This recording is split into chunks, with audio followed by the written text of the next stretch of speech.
ကောင်ကဟိုကအင်ဂျင်ဝိုင်ထဲမှာရှိတဲ့အင်ဂျင်ထဲမှာရှိတဲ့ဂျိုးတွေကိုရှင်းတာကောင်းတယ်ဒီကောင်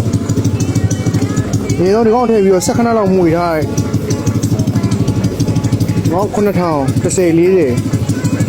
ဒီကောင်850ထက်ကွက်တိပဲဒီကောင်300ပေးရတယ်မမိုက်တယ်ဒီအင်ဂျင်ဝိုင်โอเคနော်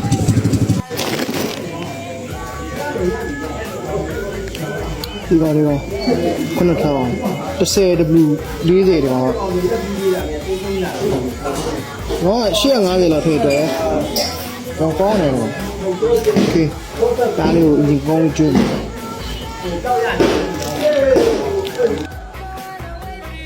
ထိုးလိုက်အောင်โอเคမတော့တော့ခွန်ဟောင်းတရားရှိတယ်ခွန်ဟောင်းတရားဆိုတော့မရှိလို့ကျွန်တော်ခွန်ဟောင်းလို့ကျွန်တော်ဝယ်လာမိုက်တယ်